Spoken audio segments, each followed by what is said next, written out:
जाती है और क्रोध पैदा हो जाता है। क्रोध जब अपना स्वरूप धारण करता है तो हिंसा पैदा कर देता है, सम्मोह पैदा कर देता है। सम्मोह स्मृति का नाश किया और बुद्धि भ्रष्ट हुई, नष्ट हो गया साधक। ये सर्वनाश करने वाला काम।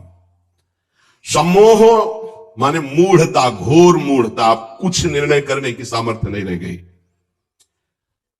पशुवत, एकदम पशु। अब उसमें जब वाणी खुलेगी तो झूठ, आचरण होंगे तो कपट, व्यवहार होगा तो बेईमानी, कर्म होगा तो अन्याय और पाप, गुस्सा आएगी तो अत्याचार, हिंसा, इसके सिवा और कुछ नहीं। अपना रजिस्टर कभी पढ़ के देखो। अपने रजिस्टर को तो देखोगे नहीं कि अपने जीवन के रजिस्टर में हमने क्या क्या आचरण किए हैं, ये सबको देखना चाहिए।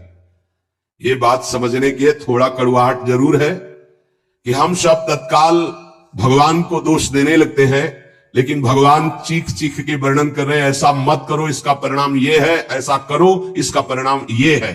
तो जो कह रहे हैं करो वो तो हम कर नहीं रहे, जो कह रहे हैं नहीं करो वो हम कर रहे हैं, तो उसका जब परिणाम आता है तो हम भगवान को कोसते हैं। बबूल बोओगे तो उसमें दाग छुहारा नहीं लगेंगे, कांटे ही लगेंगे। पापाचरण करोगे तो उसका परिणाम दुख ही आएगा। पुण्य करोगे तो सांसारिक सुख मिलेगा, भजन करोगे तो पाप और पुण्य दोनों से ऊपर उठकर भगवदानंद को प्राप्त होगे। कामना में तदाकार ना होने पावे तब तक बचा जा सकता है। जहां तैयारी बनी सुख भोग की और राजी हो आपने दस्तखत कर दे, अब आपको भगवान ही बचा सकते हैं, दूसरा कोई नहीं।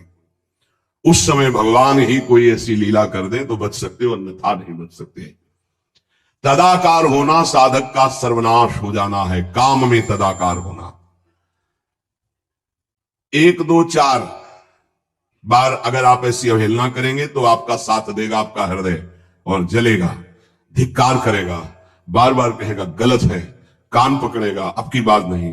आगे बढ़ गए, ज्यादा मलिन हृदय हो गया तो आनंदित हर्षित होने लगेगा, आज ये भोगा कल वो भोगूंगा, और वो पापाचरण में हर्षित होकर आगे बढ़ जाता है। ये बहुत बुरी स्थिति होती है। जब तक साधक का हृदय धिक्कार देता है तब तक तो निकलने के चांस रहते हैं कि गलती को गलती मानता है और बार बार कहता अब नहीं करूंगा। वो विवश होकर गलती हो रही पर वो कह रहा नहीं करो, ये निकल जाएगा, आज नहीं तो कल निकल जाएगा। लेकिन जो राजी हो गया है, जिसने इस महान पाप को, अवगुण को गुण मान लिया है, निकलने की संभावना नहीं, क्योंकि तदाकार होकर उसी में लग गया है। तथा तेने दमावृतम, कामना और इसकी ये 3 अवस्थाएं हृदय में आती हैं। जो साधक ये जानता है, सुनकर के ये मानता है कि कामना में, भोगों में सुख नहीं है, भगवान कह रहे हैं, संत कह रहे हैं, शास्त्र कह रहे हैं, कामना का त्याग करने से ही शांति और सुख मिलेगा। त्यागात् शान्तिरन्तरम्। कामना आते ही फूंक मार दो तो धुआं नहीं बढ़ पाएगा और दूसरी दशा नहीं आ पाएगी, दूसरी स्थिति काम पैदा नहीं कर पाएगा, वो दर्पण में मैल। तीसरी में तो सवाल ही नहीं उठता कि बच जाओ। परमार्थ का रुचि रखने वाला साधक कामना को पहचानना सीखे और जहां काम अंदर आवे तत्काल उसको नष्ट करना सीखे। नष्ट करने का उपाय है नाम कीर्तन, भगवत गुणगानवाद, सत्संग, श्रवण। किसी संत के समीप तत्काल बैठ जाओ, किसी साधक के समीप, और चर्चा करने लगो। काम की नहीं, भगवत चर्चा। ये भी बताने की जरूरत नहीं कि मेरी स्थिति गड़बड़ है, थोड़ा मुझे कुछ नहीं, उसकी चर्चा नहीं। अगर ऐसा बोले तो उसकी सत्ता दृढ़ होगी। शांत, थोड़ा मन विक्षेप में आया, ऐसा लगा कि आपसे वार्ता करें तो थोड़ी देर आप सुनाइए, गोपी गीत सुनाइए, आप चतुरासी जी का थोड़ा कुछ, आप प्रभु के विषय में कोई सिद्धांत की चर्चा, सत्संग लगा दीजिए, सत्संग सुनने लगिए, एकांत से हट जाइए, बाहर मैदान में आ जाइए। तो किसी भी तरह से आपको उस समय बदलना है, चिंतन बदलना है। भगवान ने काम की 3 अवस्थाओं का वर्णन किया। ये वर्णन करना केवल आपको पहचान बताने के लिए है। कामना शब्द बोलने में देर लगती, बढ़ने में देर नहीं लगती। इतनी तीव्रता से वो प्रथम से दूसरी, दूसरी से तीसरी, और वो क्रिया में उतार देगा। इसीलिए हानि हरिवंश के नाम अंतर पड़े, लाभ हरिवंश उच्चरत वाणी। नाम चल रहा है तो विवेक ठीक है, वो बचा लेगा आपको। कामना के बढ़ने में देर नहीं लगती। कामना बढ़ने पर फिर कोई विचार की गुंजाइश नहीं रह जाती, अनर्थ परंपरा चल पड़ती है। पाप, संताप, दुख, कामना। फिर ऐसा कि आप 100 बार कसम खाएंगे फिर वहीं फिसल कर खड़े हो जाएंगे। देख लीजिएगा, 1000 बार प्रतिज्ञा करेंगे, एक नहीं 1000 बार, और काम वही रौंद के गिरा देगा पक्का। पहली कदम पर यदि से रोकना सीख गए तो बाहर निकल जाएंगे। और हरि शरणागत है तो निकलना तो पड़ेगा ही, वहां टिकने तो देंगे नहीं। हरि तेरे कृपाल में पक्का जलाकर तुम्हारे हृदय को वहां से भगाएंगे, पक्का भगाएंगे। नहीं नहीं, आज से अब नहीं, ऐसी गलती नहीं करूंगा, ऐसी गलती नहीं करूंगा, हे प्रभु क्षमा कर दो। चलो, और जहां फिर क्षमा हुआ तो फिर वो जब हृदय में उमगन आई तो फिर उधर ही की तरफ भागता है। फिर वो ऐसी दीवाल बनवाते हैं, चुनवाते हैं आसपास की, रास्ता बचेगा तो एक ही हरि शरणम, दूसरा रास्ता नहीं। इसीलिए भगवान का आश्रय लेकर भक्ति करने वाला उपासक बहुत जल्दी विजय प्राप्त कर पाता है इन विकारों पर, अन्यथा मार के गिरा देते। बहुत बड़े विजयी योद्धा हैं, काम क्रोध लोभ मोह मद मत्सर, हरि बचावे। वैसे कहा भी है हरि ने कि मामे वे प्रपद्यन्ते माया में ताम तरन्ति, ते मेरी शरण में आ जाओ तो बच जाओगे। समस्त दोषों का नाश, समूल काम का नाश, समस्त संबंध विच्छेद, एकमात्र भगवान का आश्रय लेकर भजन करने से हो जाते। घबराना नहीं, प्रार्थना है अपनी तरफ से, 1000 बार फिसल जाए तो 1001 बार भी हिम्मत रखे, पड़े ना रहे। आखिरी श्वास तक हम बाजी जीतने की कोशिश करेंगे, क्योंकि ये खिलाड़ी किसी और के नहीं, हरि के ही हैं। ये काम क्रोध लोभ मोह मद मत्सर किसी और की सामर्थ्य से सामर्थ्यवान नहीं, मेरे स्वामी की ही सामर्थ्य से सामर्थ्यवान है। जिस दिन हमारा अहम धूल दूषित हो जाएगा तो 1000 के बाद भी हम उन पर विजय प्राप्त कर लेंगे। इसलिए किसी भी स्थिति में कोई भी उपासक निराश तो होवे ना। प्रशंसनीय वो है जो इस समय विकार से लड़ रहा है, हर विकार को रौंद रहा है और अपने हृदय की मलिनता को सामने रख रहा है। कौन है हृदय की मलिनता को रखता है? प्रशंसनीय वो है इस समय जो अपने जीवन को संभाल ले। भगवान की असीम कृपा है उन उपासकों पर जो यौवन अवस्था को पवित्र करके चला रहे हैं। सातरति सातरति सा लोकांतार्यति, आप प्रभु के लिए इतनी जलन सह रहे ना, वो बहुत कृपाल है, वो देख रहे, एक एक सेकंड का हिसाब होगा। आप लोग ऐसा ना समझे कि आप जो कष्ट सह रहे हैं, आप जो जल रहे हैं, आप जो वेगों को सह रहे हैं तो इसका कोई परिणाम नहीं, भगवान बिक जाएंगे। ध्यान रखना, वो देख रहे हैं, उनके लिए तुम सह रहे हो, उनके लिए सह रहे हो। समस्त विषयों का आक्रमण साधकों के हृदय में, तो क्या जाने विषय पर, जो मनाया सो खा लिया, जो मनाया देख लिया, जो मनाया भोग लिया, जो मनाया सूंघ लिया। चलो एक साइड में आके देखो तो तुम्हें पता चलेगा। इसलिए हमारी प्रार्थना मानना, कभी भी किसी भी स्थिति में उदास निराश और कदम पीछे मत हटाना। आखिरी श्वास तक योद्धा दुश्मन को परास्त करके विजय श्री की आशा रखता है, और हमारी आशा इसलिए पूरी होगी, ये हमारे साथ प्रियालाल है। नागरी दासी जन्म जितायो बलिहारी बलिहारी, ये क्या जाने, ये तो जरा सा छींक दोगे तो तैयार हो जाएंगे हो अल्लाह मचाने में। ये साधना जानते हैं क्या? ये चढ़ाई चढ़े हैं क्या? कि फिसलने वाला कितना मेहनती होता है, जो चढ़ के जाना चाहता है फिसल रहा है, उसे कौन जानता है। इसलिए बड़े बड़े महापुरुष इस बात को साधकों को प्रोत्साहन देते रहते। विषय जी थोड़ी जाते, विषय जी तो जरा सी बात हुई ना तो तोप बना करके, वो अपना रजिस्टर देखो पूरा काला, कभी नहीं वो देखेंगे लौट के। हाँ, एक बिंदु अगर कहीं चिट्ठी आ गई है ना तो वो अल्लाह मचा देंगे। साधक ऐसा साधक है। 1000 बार परास्त होने पर भी हमारा वो उदासीपन नहीं आना चाहिए, निराश नहीं होना चाहिए। चूक गए, इस बार भी चूक गए, आगे बढ़ेंगे, रौनेंगे हम हरिनाम के बल से। हरस हरिनाम जपत जय, निराशा नहीं आनी चाहिए अंतिम श्वास तक, क्योंकि युद्ध किसी साधारण से नहीं हो रहा। भगवान की शक्ति से संपन्न ये षड विकार हैं, कोई छोटे मोटे। भगवान के पुत्र बने जाकर कृष्णावतार में प्रद्युम्न कौन है? कामावतार, साक्षात काम प्रद्युम्न के रूप में अवतरित हो, भगवान के पुत्र रूप में। ये भगवत शक्तियों से संपन्न है, तो भक्त के ऊपर क्यों आक्रमण करते हैं? उसके अहंकार का नाश करने के लिए, शरणागति पुष्ट करने के लिए। ये अनुभव की बात कह रहा हूं। शरणागति में जहां कच्चाई होती तो वीर योद्धा घेरते हैं आसपास, तो हमारा मन भागता है प्रभु की शरण, त्राहिमाम, तो कहते आओ, हम ही ने तो लगाया है इनको, नहीं हम ना लगाते तो तुम अहंकार से फैल जाते, आओ। सच्ची कह रहे हैं, काम क्रोध लोभ हमारे बड़े सहायक हुए। जब जब ये तीर कमान संधान किए तो भाग पड़े अपने लोग, हरीश शरणम, क्योंकि दूसरा रास्ता ही नहीं है। तो प्रणाम है इनको, इन्होंने भगवान की शरणागति पुष्ट की, इन्होंने भगवान का आश्रय दिलाया। अगर ये जलाते नहीं तो इधर आना ही नहीं होता। और ये भगवत शक्ति से संपन्न बच सकता है तो भगवत शक्ति संपन्न ही बच सकता है। दूसरे की सामर्थ्य नहीं। हजारों बार यदि हारेंगे तो हमारे अंदर कहीं अहंकार है, इसलिए नहीं। अहंकार रहित पर इनका कहीं किसी भी तरह का प्रभाव नहीं होता। तो अहंकार रहित करने के लिए भगवान इशारा कर देते। देखो प्रश्न करके, तो क्या भगवान भ्रष्ट कराते हो? कहते नामे भक्ता प्रणश्यति, किसी भी स्थिति में मेरे भक्त का नाश नहीं होता। भगवदाश्रय, नाम जप और बहुत सावधानी पूर्वक एक एक मिनट व्यतीत किया जाए। उपास्य देव हर क्षण हर कण में विराजमान है। उपासक प्रतिपल निरंतर सानिध्य का अनुभव करता है।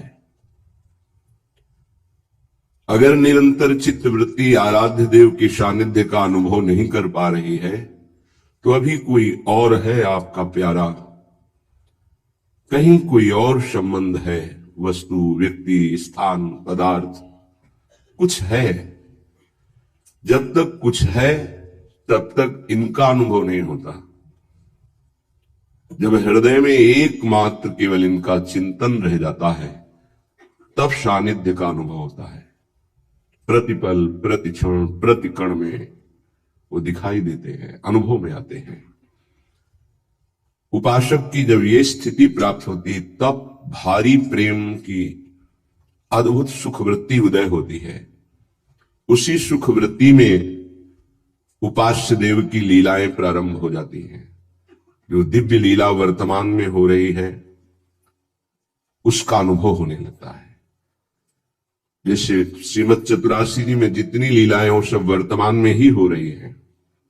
आज अतिराजत दंपति घोर, आज बन राजत जुगल किशोर, आज बन क्रीड़त श्यामा श्याम, आज गोपाल, आज तो जुवती, आज प्रभात लता मंदिर में, आज संहारत नाहिन गोरी। आज अभी इसी क्षण वर्तमान में लीला हो रही है। इस लीला का अनुभव वही उपासक कर सकता है। निरंतर चिंतन परायण, प्रतिपल सानिध्य का अनुभव, अद्भुत प्रेम, लीला में प्रवेश। कहने में तो मिनट नहीं लगा, पर गुरु कृपा से एक क्षण में भी हो सकती है और कई जन्म भी लग सकते हैं। कृपा पात्र उपासक इसकी परवाह नहीं करता कि समय कितना लगेगा। वो परवाह इसकी करता है कि कोई समय व्यर्थ ना जाए। बस बात को समझिए, कब मिलेंगे इसकी परवाह नहीं, कितना समय लगेगा इसकी परवाह नहीं, पर वर्तमान का समय यदि हमारा व्यर्थ चला गया इसकी बड़ी चिंता होनी चाहिए। समय को प्रिया प्रीतम से विमुख नहीं काटना, बस फिर आगे का कार्य तो अपने आप प्रकाशित हो जाएगा। श्रीपाद प्रबोधानंद जी महाराज बड़ा अद्भुत श्लोक वर्णन कर रहे हैं। ऐसा हमने पहले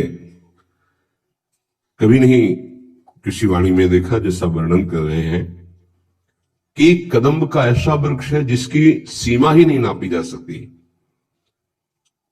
ऐसा हमने महादेव जी के वट वृक्ष का वर्णन शास्त्र में पाया कि 60,000 योजन की शाखाएं हैं। एक योजन का मतलब 4 कोश, एक कोश का 3 किलोमीटर। 60,000 योजन की शाखाएं हैं उस वट वृक्ष की, और 6 ऋतुएं उसी वृक्ष के नीचे रहती। इधर वर्षा हो रही तो इधर शीतलता है, इधर ग्रीष्मता है, ऐसे बसंत है, शिशिर है, ऐसे 6 ऋतुएं उसी वट वृक्ष की, जिसकी एक शाखा 60,000 योजन, बहुत बड़ा। लेकिन यहां जो कदम्ब वृक्ष का वर्णन कर रहे हैं, अनंत योजनोच्छ्रित प्रसारी शाखा नीप द्रुमस्य स्मर शीतले तले विचित्र राधया विचित्र वेशम माधवम। ये हमने नहीं पढ़ा। भगवत ऋषि जी, बड़े बड़े महापुरुषों की वाणी, 9 किशोर लताएं, समान शाखा वाली, बड़ी दिव्य कांति, बड़ी शोभाएं वर्णन। ये कि इतना विशाल कदम्ब वृक्ष है कि नाप ही नहीं हो सकती। अनंत योजनोच्छ्रित प्रसारित शाखा, उस कदम्ब वृक्ष की शाखा ही नहीं नापी जा सकती। महादेव जी के वट वृक्ष की तो शाखा का 60,000 योजन नाप बताई, लेकिन श्रीपाद देख रहे हैं कि अनंत योजन, मतलब सीमा ही नहीं है, असीम कदम का वृक्ष और अद्भुत कांति युक्त पत्ते और सघन। ऐसे महान कदम वृक्ष के नीचे सुंदर जो चबूतरा बना हुआ है, उसमें जो पुष्पों की गादी है, बड़ी शीतल और सुगंधित वायु चल रही है। हर समय बसंत ऋतु रहने के कारण कभी वृंदावन में पतझड़ नहीं होता, कभी पुष्पों का अभाव नहीं होता, क्योंकि सदा बसंत रहे तो वृंदावन पुलिन पवित्र सुभग यमुना तट। यमुना जी के पावन पुलिन की समीपस्थ कुंज निकुंजों में सदैव बसंत का ही प्रसार रहता है, बसंत ही विराजमान रहती है। तो कदम्ब के पुष्पों की अद्भुत भीनी भीनी सुगंध, शीतल वायु चल रही मंद मंद। प्रिया प्रीतम विचित्र वेश में किशोरी जू और लाल जू विचित्र भाव से विचित्र मिलन स्थिति में, किसी चित्रकार ने भावना करने की कोशिश की है। अगर देखा हो चित्र तो प्रिया प्रीतम का मिलित रूप, ऐसे दोनों के श्री चरण हैं, मतलब अद्भुत नागर नागरी। कैसे पहचाने नहीं जा सकते हैं कि कहां से कैसे किसके कर कमल और कैसे किसके चरण कमल दोनों विराजमान है। जिस कुटिया में भजन करते उसमें वो छवि लगी हुई है। विचित्र ढंग से विचित्र वेशभूषा धारण किए हुए ऐसे विचित्र कदम के नीचे प्रिया प्रीतम विराजमान है। मैं ऐसे श्री राधा माधव का सतत स्मरण करता हूं। स्वर्णाब्जोद्भासि कृष्णा तट ललित नव स्वर्णवल्ली गृहाग्रे संतप्त स्वर्ण वर्णांबर मुरुमणि सन्नद्ध सुस्वर्ण भूषाम मालां सुस्वर्ण पुष्पम दधदति रुचिराम स्वर्ण सच्चंपकाभाम श्री राधां वीक्ष वीक्ष कुणयन मुदितो माधव स्वर्णवंशीम। बड़ी सुंदर शोभा का वर्णन कर रहे हैं। आज ये कुंज स्वर्णिम शोभा वाली है। इसकी जितनी लताएं हैं तप्त कांचन वर्ण की, उनके पत्ते भी स्वर्णिम, उनके पुष्प भी स्वर्णिम, और समीपस्थ यमुना जी में भी स्वर्णाब्जोत भासी कृष्णा तट ललित बड़े ही सुंदर स्वर्ण कमल खिले हुए हैं। यमुना जी में स्वर्णिम कमल खिले हुए हैं और समीप ही 9 स्वर्ण वल्ली गृहाग्रे नवीन स्वर्ण लताओं ने लता मंडप की रचना की है। कैसे? बोले स्वर्णिम कुंज में, कुंज भी स्वर्णिम है, जिसकी शाखा, पत्ते, पुष्प, छाल सब स्वर्णिम, तपाए हुए स्वर्ण की कांति जैसी। और स्वर्णिम बल्लरी ने लता भवन की रचना की है। संतप्त स्वर्ण वर्णांबर मुरु मणि सन्नद्ध सुस्वर्ण भूषाम। आज प्रिया प्रीतम संतप्त तपाए हुए स्वर्ण के 7 कुंभ तनुगोरी जैसी प्रियाजू, ऐसी ही यमुना जी में स्वर्णिम शोभा। जैसी प्रियाजू वैसे ही लता भवन, जैसी प्रियाजू के अंग कांति वैसी पूरे कुंज की कांति। तपाए हुए स्वर्ण के वर्णांबर, सुंदर सुंदर पोशाक युगल सरकार धारण की, स्वर्णिम पोशाक, और तपाए हुए स्वर्ण के सुंदर सुस्वर्ण भूषाम, आभूषण, वस्त्र, कुंज, लता भवन, समीपस्थ यमुना में खिले हुए पुष्प सब स्वर्णिम। मालाम सुस्वर्ण पुष्पम, माला भी स्वर्णिम पुष्पों की धारण किए हुए है। दधदति रुचिराम स्वर्ण चंपकाभाम, प्रियाजू के अंग की भी स्वर्णिम मनोहर आभा प्रकाशित हो रही है। ऐसी कुंज, लता भवन, पोशाक, माला, आभूषण सब स्वर्णिम धारण किए हुए हैं। ऐसी स्वर्ण चंपक आभा वाली प्रियाजू को देख करके श्री राधाम वीक्ष वीक्ष कुणयन मुदितो माधवा स्वर्ण वंशीम। आज वंशी भी स्वर्ण की लिए हुई है और हमारी प्रियाजू को देख देख करके कुणयन बार बार गायन कर रहे हैं प्रियाजू की रूप माधुरी, गुण माधुरी और नामामृत का। राधा राधा राधा। श्री राधाम वीक्ष वीक्ष क्वणयन मुदितो माधवा स्वर्ण वंशीम, अद्भुत आनंद में मगन होकर माधव स्वर्णिम वंशी से श्री किशोरी जी के नाम गुण का गायन कर रहे, बार बार श्री किशोरी जी को देखते हुए। राका हिमकर कोटि छवि वृंदारण साखी वृंदाए, मन मन आनंदाम्बुधि कंदाए, प्रीति कृष्ण चंद्राए। अब दूसरी कुंज का वर्णन करते हैं, कैसा अद्भुत सुख है। पहला वर्णन किया, इतना विशाल कदम्ब वृक्ष, विचित्र अनंत शाखाओं वाला सघन, उसके नीचे सुंदर चौकी वेदी पर जहां पुष्प शैया है, युगल सरकार विचित्र ढंग से विचित्र वेशभूषा में मिलित रूप, मानो श्याम तमाल पर कंचन की बेल लिपटी हुई हो, ऐसे विराजमान है। ऐसे श्री राधा माधव मेरे सदैव स्मरण में रहे। दूसरे श्लोक, सब स्वर्णिम शोभा, सब कुछ स्वर्णिम। अब इस कुंज में वर्णन करे, यहां की लताएं सब चंद्रमा की कांति वाली, क्या अद्भुत अद्भुत शोभा अलग अलग कुंज की। राका हिमकर कोटि छवि वृंदारण्य साख वृंदाए, वृंदावन के वृक्षों की शाखाओं से करोड़ों चंद्रमाओं की कांति प्रकट हो रही। ये दूसरी कुंज है। स्वर्णिम कुंज का वर्णन किया, अब ये वर्णन कर, मानो पूर्णिमा के करोड़ करोड़ चंद्रमा एक साथ उदय हुए हों, ऐसी वृंदावन के वृक्षों से शाखाओं से कांति प्रकट हो रही है। मन मन आनंदाम्बुधि कंदाय, प्रीति कृष्ण चंद्राय। यद्यपि आनंद की मूल समुद्र है श्री लालजू, फिर भी ऐसी लताएं जो करोड़ करोड़ चंद्रमाओं की सी चांदनी प्रकाशित करती, उनके बीच में हमारी श्री गौरांगी प्रिया जी, जिनके अंग से अद्भुत गौर छटा प्रकाशित हो रही है, उनको देख देखकर श्री कृष्ण चंद्र जी के हृदय में अद्भुत प्रीति प्रकाशित हो रही। यद्यपि ये आनंदाम्बुधि कंदाय, ये आनंद समुद्र के मूल है प्रभु, पर आनंद समुद्र को भी प्रियाजू इस कुंज में अद्भुत आनंद वर्धन कर रही है। संपूर्ण कुंज की शाखाओं से, लताओं से, वृक्षों से करोड़ करोड़ चंद्रमाओं जैसी कांति प्रकाशित हो, उनके मध्य में हमारी गोरी प्रियाजू, और उनको देखकर आनंद समुद्र के मूल श्री लालजू के हृदय में आनंद वर्धन हो रहा है। गौर श्याम किशोर कांचन कुतुकान मिथो ममश्चोरो, ऐसे गौर श्याम नव किशोर जुगल जोरी सरकार ये हमारे चित्त को चुराने वाले हैं। दूसरे की सामर्थ्य नहीं श्रीपाद करे कि मेरे चित्त को चुरा ले। ये गौर श्याम जोड़ी, इनको कोई श्रम भी नहीं होता चित्त चुराने में। कौतुकान मिथो ममश्चोरो, इनका तो खिलवाड़ हुआ और मेरे मन को चुरा लिया।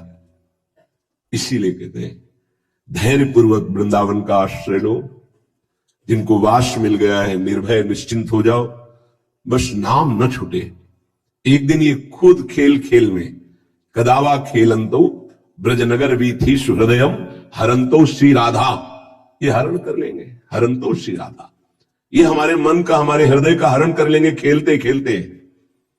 गौर श्याम किशोरो कांचन कुतुकान मिथो ममश्चोरो, इनका तो कौतुक होगा, मेरा काम बन जाएगा। जो मन बड़ा चंचल है, विषयों में जा रहा है, चुरा लेंगे। पर ध्यान रहे, ये चुराते उसी का है जिसके मन में और कुछ नहीं, केवल इनका ही आश्रय है। अपबल तपबल और बाहुबल, चौथो बल है दाम। धन का बल, विद्या का, तपस्या का, साधना का।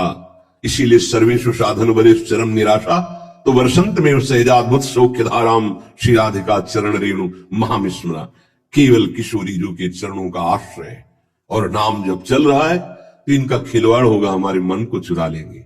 मन को चुरा लेने का मतलब है अपने समीपता प्रदान करना। हर क्षण आपको प्रिया प्रीतम की समीपता मिल जाएगी। छिन छिन बिहरत संग, छिन छिन निरखत प्रेम भरी, छिन जस कहत अभंग, यह जो कृपा हरिवंश की। ये कौतुक वश युगल किशोर ने मेरे मन को चुरा लिया, खेल खेल में चुरा लिया। अब तो वृंदावन ने मुझे प्रेम रस्सी से बांध लिया है। प्रेम गुणे परिबद्धौ वृंदारण्य, अब जी नहीं सकता वृंदावन के बिना। कितने महान भाग्यशाली जन हैं जिनको ये बंधन प्राप्त हुआ है। वृंदावन के बिना आप जी नहीं सकते। वृंदावन के एक एक कण से, एक एक लता से, एक एक जगह से इतना प्यार हो जाए कि बस हमारा जीवन यही है। बहुत दुर्लभ विषय, सबको नहीं हो सकता, सब इस कोटि के प्रेमी बन सकते हैं, पर दूरादपास्य स्वजनाम सुखमर्थ कोटिम सर्वेषु साधन वरेश चिरम निराशा, जिसका किसी से सुहृद संबंध नहीं है, जो अर्थ की किसी भी व्यवस्था में हर्षित नहीं होता, जो साधन का कोई बल नहीं रखता, वो हमारी महारानी जी के चरणों के महाबल से युक्त हो जाता है। प्रेम गुणई परिबद्धौ वृंदारण्य, वृंदावन ने प्रेम रस्सी से बांध लिया। अब जाओगे कहां? पकड़ लिया वृंदावन ने। फिर क्या? स्मर स्मर क्षुब्धौ, बार बार प्रिया प्रीतम की याद में हृदय प्रेम विकल हो जाता है और गदगद सुर नैना सजल दंपति रस रहे भीन, यही गति वृंदा विपिन में फिरे प्रेम तनलीन। सामने दिखाई दे रहा छैल छबीली लाडली, छैल छबीलो लाल, छैल छबीली सहचरी, मनोह प्रेम की माल। भाव बढ़ रहा है, कंठ रुद्ध हो रहा है, अश्रु प्रवाह हो रहा है। ये महासुख, ये महासुख है। श्रीपाद कह रहे वृंदावन ने मेरे हृदय को प्रेम डोरी से बांध लिया, युगल सरकार ने मेरे मन को चुरा लिया। बस यहां खास बात है आश्रय, दृढ़ आश्रय ले लो। अगर आप अखंडवास नहीं कर पा रहे तो धाम का आश्रय ले लो। कहीं भी रहो, जैसे देश विदेश सब जगह नौकरी करने जाया जाता है, पर ये जब घर की बात पूछे तो पता हमें किसी से पूछना नहीं पड़ता, हृदय में रहता मैं अमुक गांव का, अमुक शहर का, अमुक देश का हूं। ऐसे ही तुम्हारे हृदय में होना चाहिए, मैं वृंदावन का हूं। भले देश विदेश में मैं सेवार्थ व्यापार्थ नौकरी के लिए आया हूं, पर मेरा घर तो वृंदावन है। तो आप कहीं भी शरीर छोड़ेंगे तो आए मिले परिवार आपने हरि हंस कंठ लगायो। वृंदावन का आश्रय निश्चित निश्चित प्रिया प्रीतम से मिला देता है। फिर जिनको वास मिल गया है, ये तुम्हारे पुण्य से नहीं मिला है, ये कृपा से मिला है। मेरी लाडली जो कृपाल हो गई, जिनको वृंदा विपिन है कृपा तिन्हीं की होए, वृंदावन में तभी तो रहन पाई है सोए। अब आपको वृंदावन वास जिनको मिल गया, वृंदावन का आश्रय मिल गया, भाव जग जाए, भावोत्सवीन, ये भाव उत्सव हृदय में आ जाए। पूज्यपाद श्री उड़िया बाबा जी महाराज कह रहे उपासना में भाव की प्रधानता होती है। ये 10 बातें भाव को प्रकाशित कर देती हैं। बड़े महापुरुष हैं। इन 10 बातों का यदि उपासक ध्यान करे और सावधानी पूर्वक जीवन में उतारे तो उसके अंदर भाव जागृत हो जाएगा। भाववश्य भगवान, भाव के अधीन भगवान है। भगवान को अगर भूख लगती है तो भाव की लगती है, ध्यान रखना, भोजन की नहीं लगती। भाव का भूखा हूं मैं, भाव ही एक सार है। भाव से मुझको भजे तो भाव से बेड़ा पार है। भाव बिन सुनी पुकारे मैं कभी सुनता नहीं, भाव पूरित टेर ही करती मुझे लाचार है। भाव, उपासना में भाव की प्रधानता है। और ये 10 बातें, 10 सूत्र से जो निश्चित भाव को प्रकट कर देते हैं। पहला है सम्मान, दूसरा है बहुमान, तीसरा है प्रीति, चौथा है विरह, पांचवा है इतर विचिकित्सा, छठा है महिमा ख्याति, सातवां तदर्थ प्राण धारण, आठवां तदीयता, नौवां सर्वत्र तदभाव, 10वां अप्रतिकूलता। ये 10 हैं जिनके द्वारा दिव्य भाव प्रकट हो जाता है। पहला सम्मान, अपने आराध्य देव गुरुदेव के सामने से जितनी बार निकले उतनी बार प्रणाम मुद्रा में ही निकले। जैसे श्री विग्रह विराजमान है, अर्चा विग्रह विराजमान है, तो वहां से ऐसे नहीं निकला जाता, झुक के हाथ ऐसे करके निकला जाता है। गुरुदेव विराजमान है, हाथ जोड़ के निकला जाता है, वहां सीधे नहीं निकला जाता। उनके सामने जय बार जाएंगे तय बार नमन मुद्रा, मनुष्य सेवा में ही है तो हर बार साष्टांग दंडवत पंचांग दंडवत थोड़ी करेंगे, पर प्रणाम मुद्रा में ही निकलना चाहिए। ऐसे इससे आपका भाव बनेगा। गुरुदेव और आराध्य देव के सामने से जितनी बार निकले उतनी बार प्रणाम मुद्रा होनी चाहिए। जब गुरुदेव पधारे, जितनी बार पधारे उतनी बार खड़े हो जाना चाहिए। इससे भाव का प्रादुर्भाव होता है। जो इस सम्मान को आराध्य देव गुरुदेव को अर्पित कर देता है और स्वयं के सम्मान को स्वीकार नहीं करता है, तो ये सम्मान उसके अंदर भाव पैदा कर देता है। ये 10 बातों में पहला है, स्वयं सम्मान रहित होकर अपने गुरुदेव आराध्य देव के सामने जय बार से निकले तय बार प्रणाम मुद्रा होनी चाहिए। मुद्रा प्रणाम मुद्रा। अपना सम्मान प्रिय नहीं लगना चाहिए। सम्मानम कल्याति घोर गर्णम, अपने लिए ऐसा होना चाहिए और आराध्य देव गुरुदेव के लिए ऐसा होना चाहिए। इससे भाव का प्रादुर्भाव हो जाएगा। बहुमान, अपने संबोधन के आगे गुरु प्रदत्त नाम का ही उच्चारण करवावे। जैसे अपने लोगों के नाम रखे गए हैं, गुरुदेव प्रदत्त नाम रखे गए, श्यामा शरण, कृष्ण मोहिनी शरण, माधव शरण, केशव शरण, ऐसे जो नाम रखे गए ये हमारे भाव को बढ़ाने वाले हैं। अगर कोई लौकिक नाम जैसे घर में रखे गए संसारिक वो ले तो निषेध कर देना चाहिए, उत्तर नहीं देना चाहिए, दो में एक बात कर देनी चाहिए। जैसे कोई पुराना नाम लेके बुलावे तो ना देखना चाहिए ना बोलना चाहिए, क्योंकि अब हमारा वो नाम नहीं है। जो गुरु प्रदत्त नाम है उससे भाव प्रकट होता है। बड़ी महिमा है गुरु प्रदत्त नाम की। इसी नाम के नाते से कल्याण भी हो जाता है। हम कौन हैं? बोले अमुक शरण है नाम, जैसे बोले हरिप्रिया शरण, हम हरिप्रिया की शरण में हैं। अब हमारी दुर्गति कैसे हो सकती है? ये जो गुरु प्रदत्त आचार्य परंपरागत नाम मिलते हैं ये बहुत महिमा रखते हैं, कोई साधारण बात नहीं है। प्रायः ये जो शरणागत विरक्त जन है, जो भगवत आश्रित हो गए हैं, संसार संबंध रहित हैं, उनको ये नाम प्रदान किया जाता है। बहुमान में अपना पूर्व सांसारिक नाम न स्वीकार करना, गुरु प्रदत्त नाम का ही उच्चारण और आदर करना। हूं कहावत सब कहत, ये खास बात ये हो गई कि हमारा संबोधन ही होता है आराध्य देव से। आराध्य देव से ही संबोधन होता है, प्रिया शरण। अब हमको कोई चिंता है?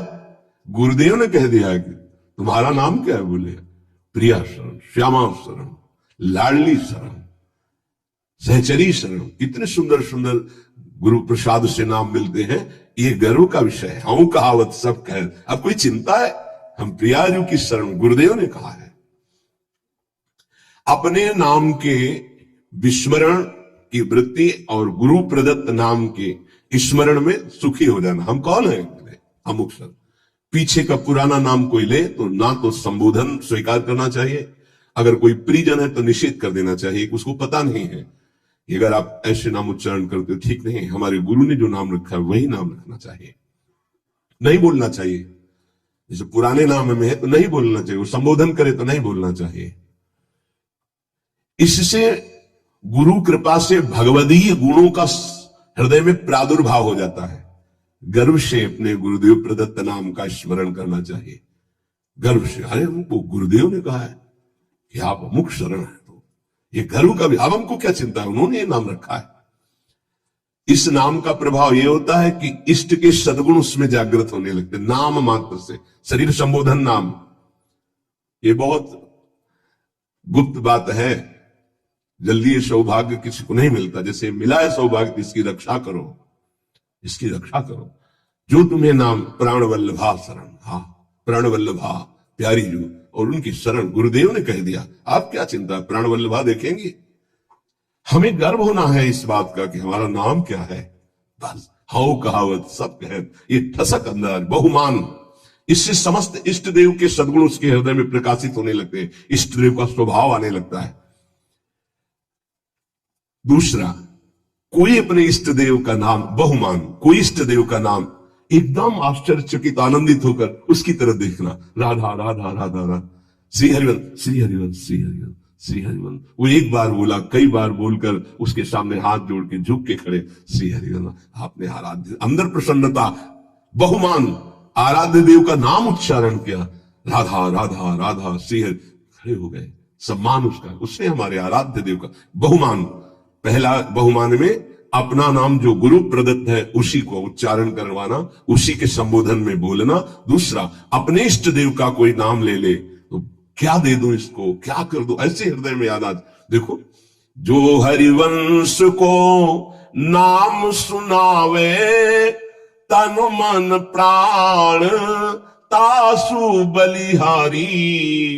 जो हरिवंश उपासक सेवे, सदा सेऊ ताके चरण बिचारी।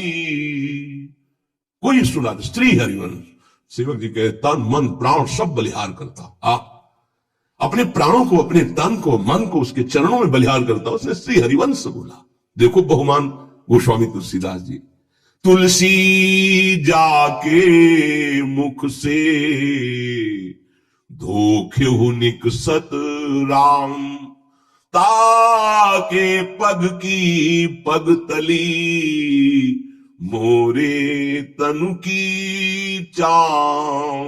ये इष्ट का बहुमान, हमारे इष्ट देव का कोई नाम ले, तत्काल उसके चरणों की तरह श्री हरिवंश, राधा राधा राधा, क्या सेवा करूं आपकी, हृदय से आ जाना चाहिए। आप हमारे इष्ट का नाम सुना दे, बहुमान। अपने आराध्य देव का कुछ भी चिन्ह देखकर मोर पंख, चंद्रिका, किसी कपड़े के छापे में भी चंद्रिका, ये तो मेरी प्यारी जो के माथे पर विराजमान होने वाली। श्याम मेघ, वो मेरे प्रीतम का ऐसा ही वर्णन है, नवीन जलधर मेघ की कांति जैसा। कुछ भी अपने प्रीतम का चिन्ह देख करके एकदम आनंदित हो जाना।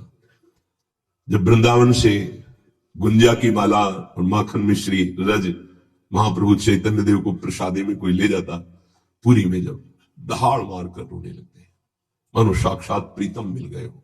प्रीतम की प्रसादी बहुत बहुमान। ये प्रियाजू का प्रसाद, प्रसाद एकदम पहले हाथ में ले, माथे से ऐसा लग रहा है दूर से देखने में कि कितना आनंद। प्रसाद, हाँ दे, बात करते जा रहे हैं, हाँ प्रसाद नहीं, सब बंद करो पहले।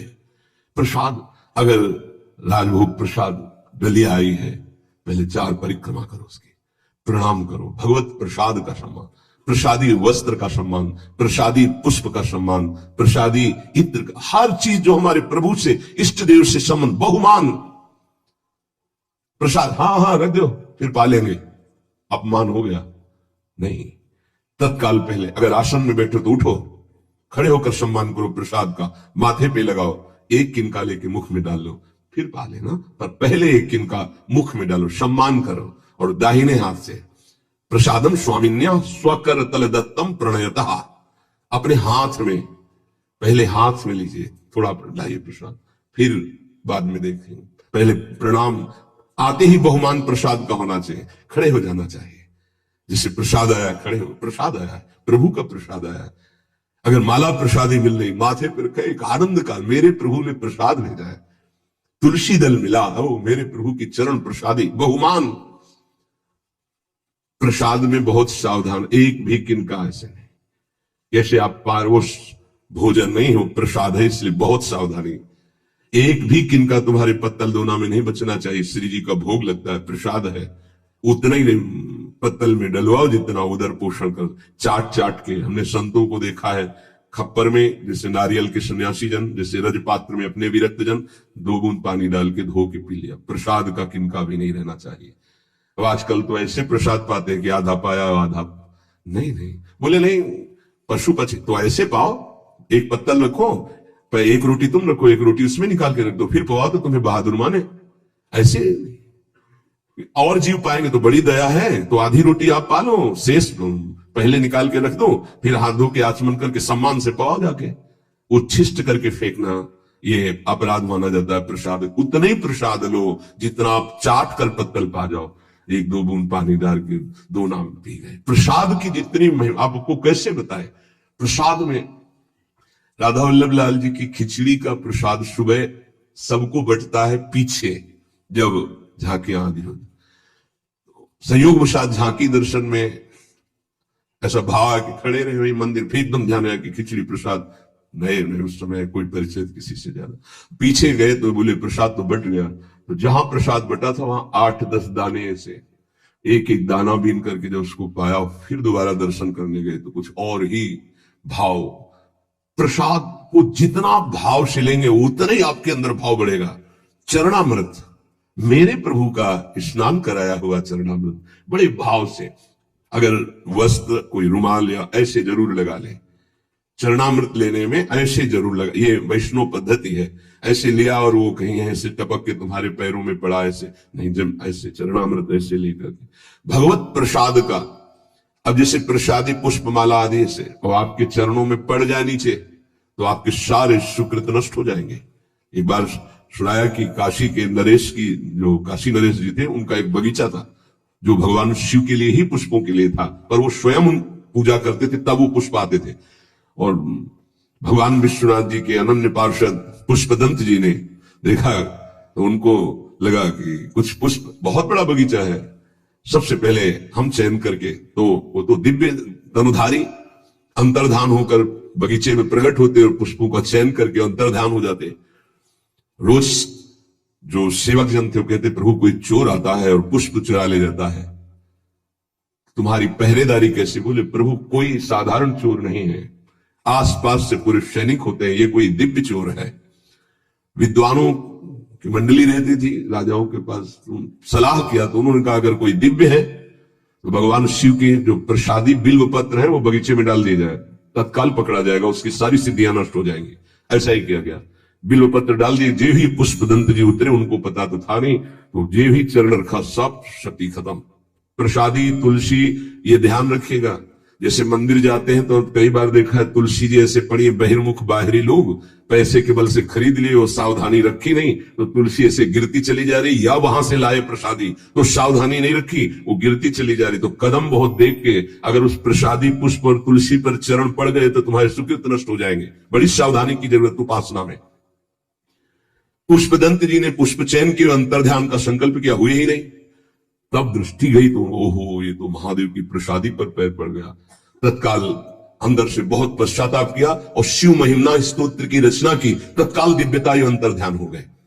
प्रसादी पुष्पा, देखो भगवान शंकर जी स्वयं भगवान है, लेकिन हरि चरणामृत को, गंगा जी को दृष्टि से भी रोक सकते थे, लेकिन जटाओं में रखा, जटाओं में धारण किया। भगवत प्रसाद का बहुत सम्मान करना सीखे, प्रसादी वस्त्र को प्राण समझे। अपने प्रभु का कोई प्रसादी वस्त्र, गुरु का प्रसादी वस्त्र, ये हमारा जीवन है, हमारा प्राण मानो हर समय हमारे गुरुदेव पास रहते हैं। अगर प्रसादी वस्त्र का सम्मान नहीं है तो प्रभु के प्रति भाव बनना बड़ा कठिन होगा। देखो भाव बढ़ जाता है तो किस कोटि का। पूज्य पंडित गया प्रसाद जी महाराज बाबा गिरिराज वाले, जो ठाकुर जी के कमरे में पोछा लगाते थे, वो जब पोछा सेवा से मुक्त हो जाता था तो उसे ऐसे छाती से लगा के रुदन करते और कहते, प्रभु आपके सहयोग से हमारे प्रीतम की सेवा बनी, अब आप सेवा से मुक्त हो रहे हैं। तो ऐसे नाम कीर्तन करते हुए जाते और गिरिराज जी की तलहटी में रज में नीचे दबा के और फिर प्रणाम करके क्या भाव, सोहनी घिस जाती तो ऐसे सोहनी को आप हमारे प्रीतम की सेवा में रही, बहुत सुखपूर्वक छाती से लगा के फिर वो वहां भाव बढ़ गया। सारा खेल भाव का है। भावुक महापुरुषों को कदम कदम पर प्रभु का दिव्य लीला सुख प्राप्त होता रहता है। बहुमान, कोई अगर भक्त को रोक सकता है तो भगवत चर्चा करने वाला। प्रभु का नाम लिया तो उसके कदम लड़खड़ाए, प्रभु की बात की तो रुक गया।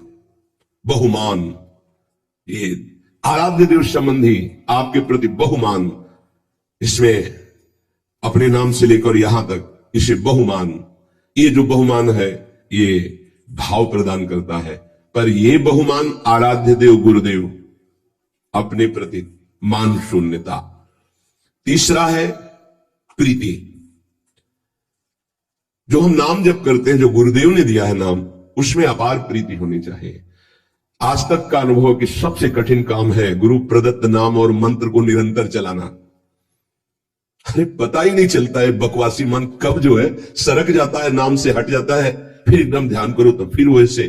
देखो साधना में देखो ना आप लोग, तो साधक है कब सरक जाता है। इसको बहुत अच्छा लगता है कि कोई बात करने लगे, किसी तरह समय कटने लगे, क्योंकि जब एकांत होगा साधक तो चढ़ा बैठा रहेगा इसके ऊपर नाम मंत्र, तो ये ऊबता है मन, उसको कुछ चाहिए, प्रपंच चाहिए, तभी बहुत समय हो जाता है, हमारे अंदर कोई दिव्यता नहीं आ पाती है, मंत्र में प्रियता नहीं जागृत हो पाती है।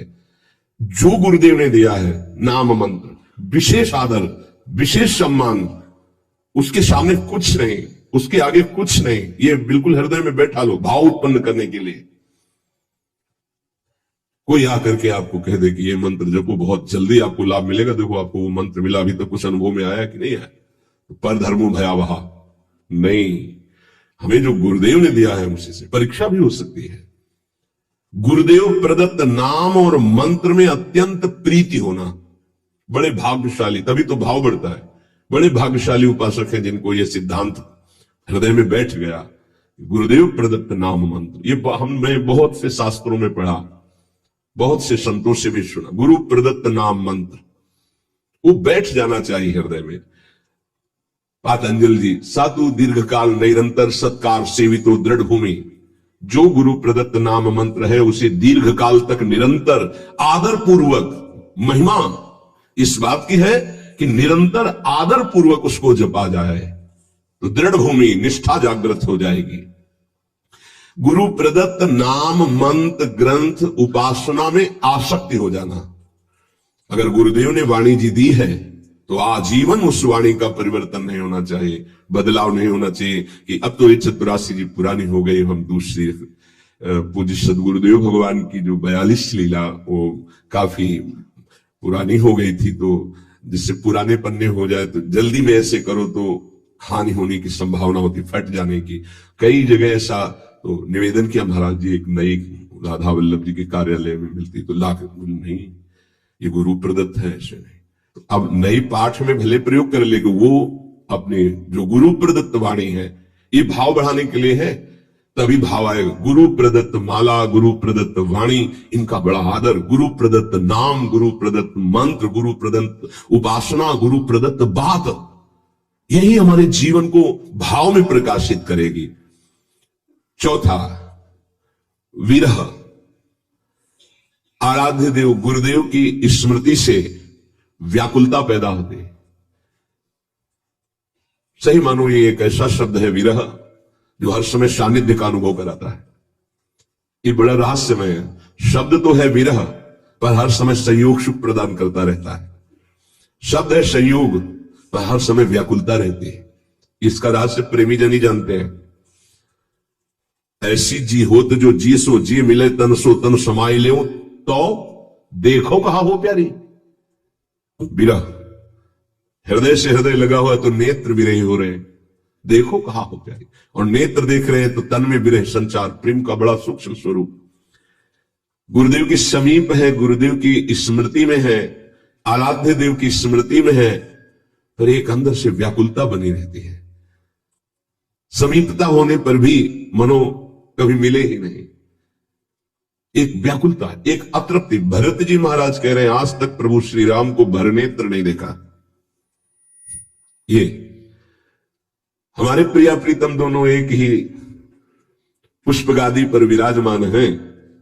दो आदिनंत विहार करे तो लाल प्रिया में भई न चिन्हारी।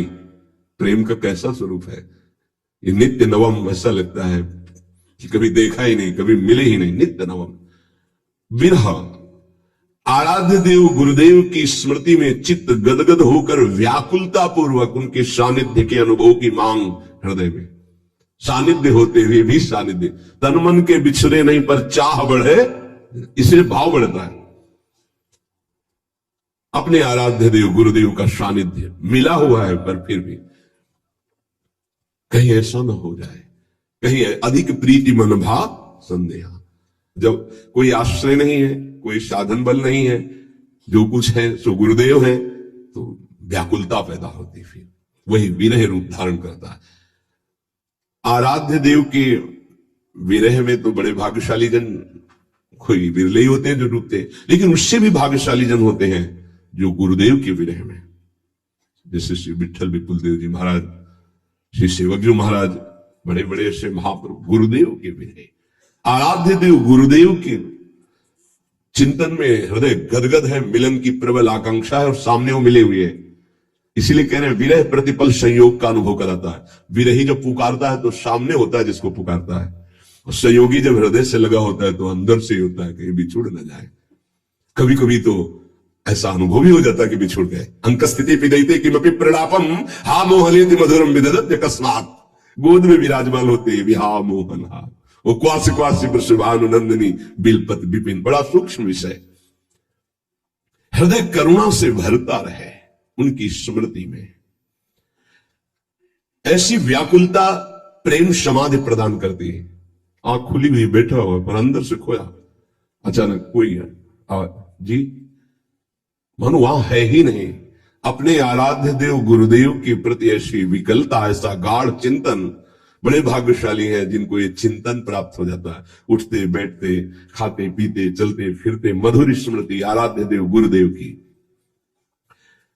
इससे भाव प्रकट होता है। पांचवा, इतर विचिकित्सा। ये पांचवा बड़ा जोर का है। अपने इष्ट देव और गुरुदेव के सिवा कभी भी किसी से प्रभावित ना होना, ये इतर विचिकित्सा है। इससे भाव की बहुत पुष्टता होती है। ऐसा ही हृदय हो जाता है। अपने आराध्य देव जो गुरुदेव ने दिए हैं और गुरुदेव, इसके सिवा कहीं प्रभावित ना हो जाना, ये उपासक के हृदय की बार बार हमारे सामने माया फेंकेगी।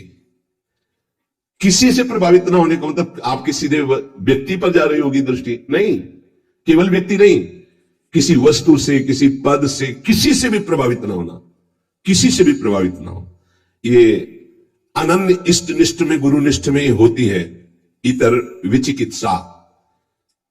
उपमन्यु जी का चरित्र जो सुनाया, भगवान शंकर के अनन्य थे। तो भगवान शंकर जब उनके जो मनोभिलाषा थी उसकी पूर्ति के लिए दर्शन देने आए तो शिव रूप में नहीं आए, देवराजेंद्र के रूप में आए।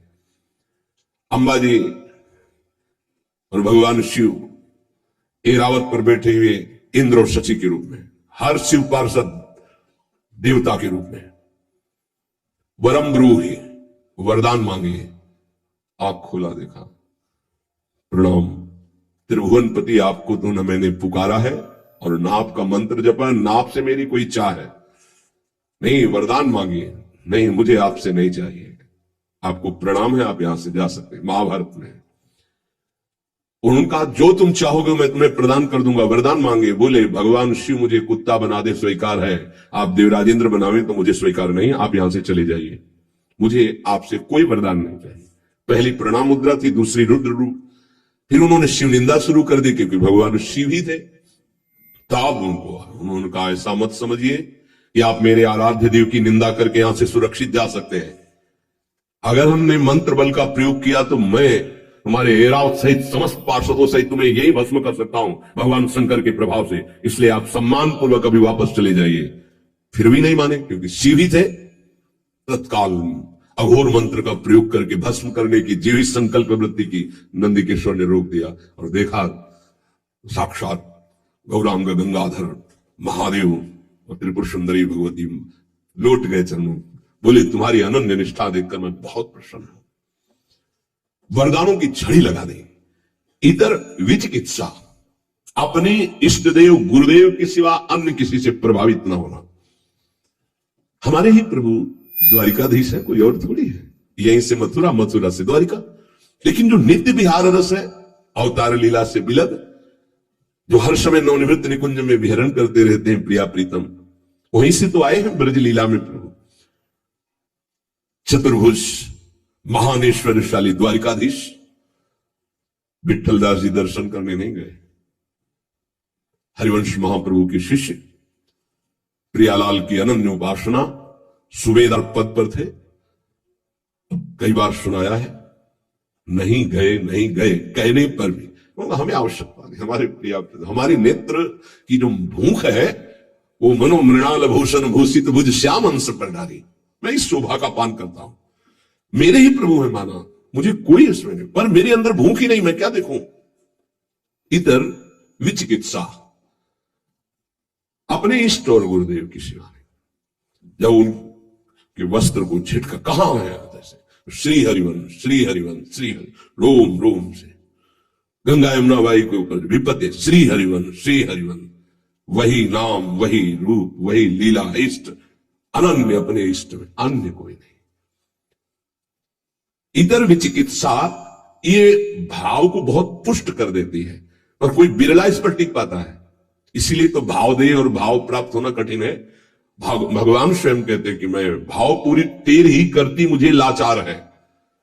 ये भाव बाजार में नहीं मिलता है, ये भाव ही प्रकट होने की बात बताई जा रही। छठवां, महिमा ख्याति। अपने गुरुदेव इष्ट देव की ही बात मुख से निकलना। अगर हमारी वाणी से निकलेगा तो अपने गुरुदेव की बात निकलेगी, अपने इष्ट देव की बात निकलेगी। भाव, बड़े से बड़े किसी की महिमा सुनेंगे, प्रणाम करेंगे, लेकिन हृदय में नहीं आएगी। हृदय में अपने इष्ट देव गुरुदेव की महिमा का ही प्रभाव रहेगा।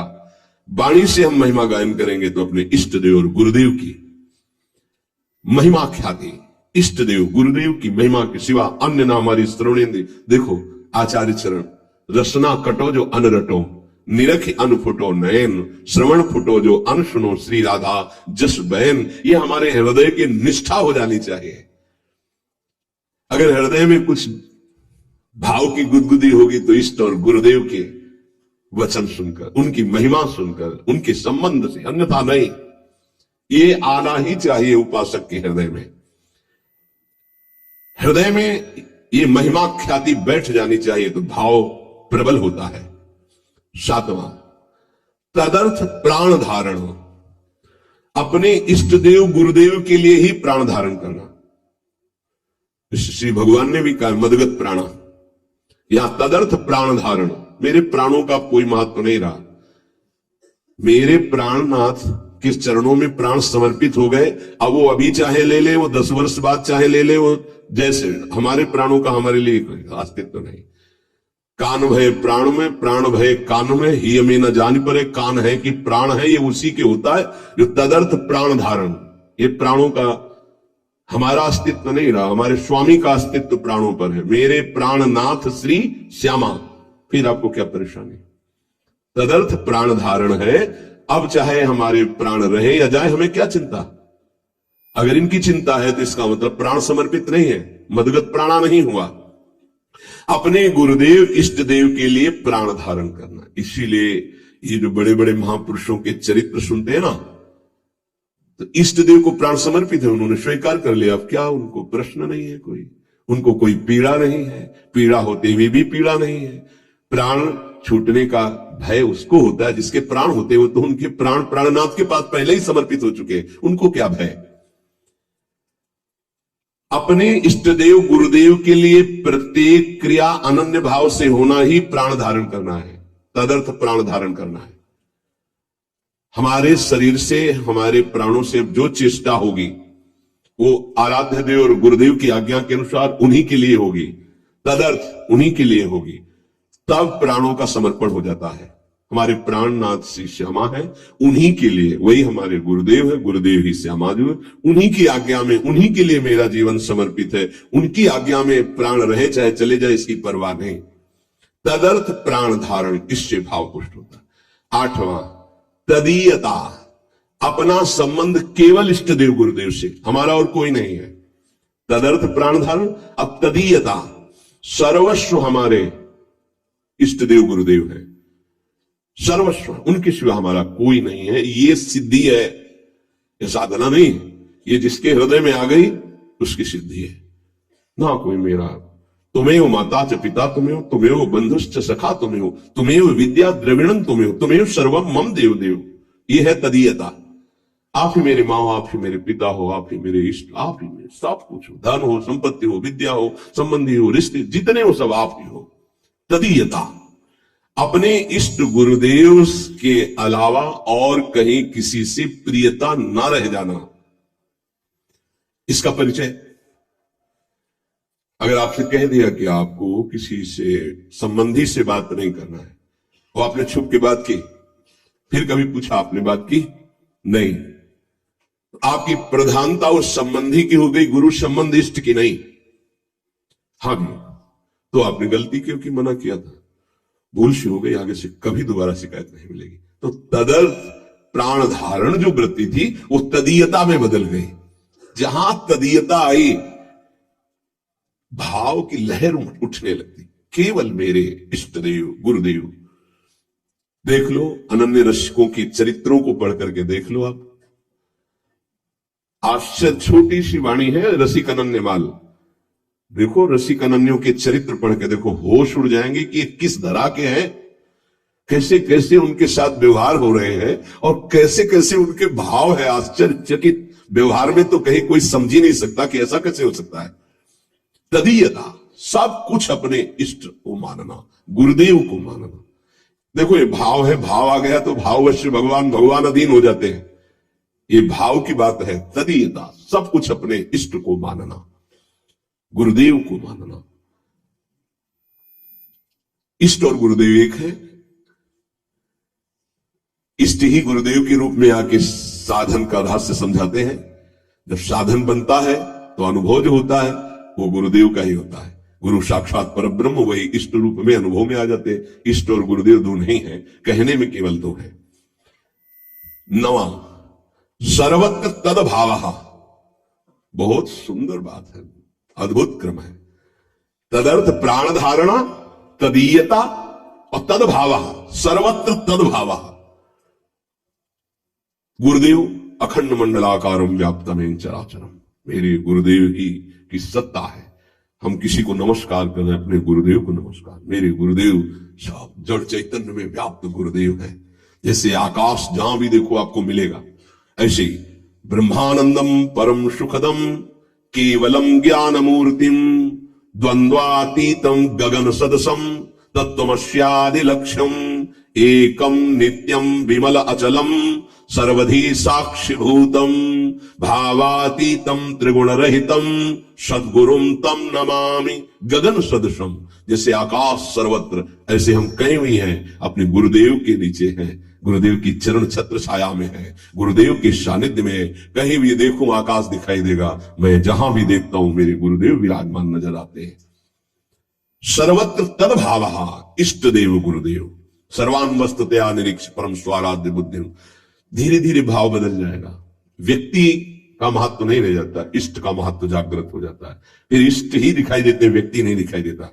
गोपीजन जित देखो तित श्याममय, श्याम ही दिखाई दे रहे हैं। पांच भौतिक शरीर या प्रकृति जनित रचना उनके सामने नहीं, केवल श्याम है। जड़ चैतन्य कछु नहीं दिखत, जित दिखत तित श्याम खड़े। सर्वत्र तद्भाव, अपने आराध्य देव गुरुदेव के सानिध्य का, उपस्थिति का चराचर में अनुभव करना। और 10वां, अप्रतिकूलता, अपने इष्ट देव गुरुदेव की इच्छा में दखल न डालना। जो विधान उनका बना, उनकी आज्ञा उनकी इच्छा समझकर ठीक वैसे ही मान लेना, अपनी बुद्धि ना लगाना। लोक दृष्टि से, कुल दृष्टि से, अपने शरीर दृष्टि से, हित दृष्टि से कोई भी उनके प्रतिकूल संकल्प आचरण विचार ना करना। ये 10वां, अप्रतिकूलता। भगवत इच्छा गुरु इच्छा में दखल ना देना। जो कुछ उनका विधान, जो कुछ उनकी आज्ञा उनकी इच्छा के अनुसार ठीक वैसे ही मानना, वैसे ही चलना। उसके विपरीत लोकहित, शरीर दृष्टि, व्यवहार दृष्टि, कुल दृष्टि, हमारे तो कुल देवता ये हैं, हमारा तो ऐसा, अब हमारा को है, हमारा सर्वस्व गुरुदेव, उनका जो आदेश वही हमारा जीवन। ना तो लोक दृष्टि, लोक में ऐसा ऐसा व्यवहार कैसे कैसे हो सकता है, ऐसा नहीं, अब नहीं। जब तक हम समर्पित नहीं थे, तब आप समर्पित हो गए तो हमारे लिए न लाज थी, न लोकन की, न वेद को कहो करें। आप तो गुरुदेव जो कहेंगे वही करेंगे। न लाज थी, न लोकन की, न वेद को कहो करें, न शंख भूत प्रेत की, न देव जच्छते डरे। गुरुदेव ने जो आज्ञा करी बस वही हमें पालन करना। उनकी इच्छा समझकर ठीक वैसे ही बर्ताव करना। उनके विपरीत लोकहित, कुल दृष्टि आदि का या अपने शरीर या व्यवस्था आदि का कोई भी संकल्प ना करना, ये अप्रतिकूलता कहलाता है। इन 10 भावों का पालन करने वाले के अंदर भगवान को अधीन करने वाला भाव प्रकट हो जाता है।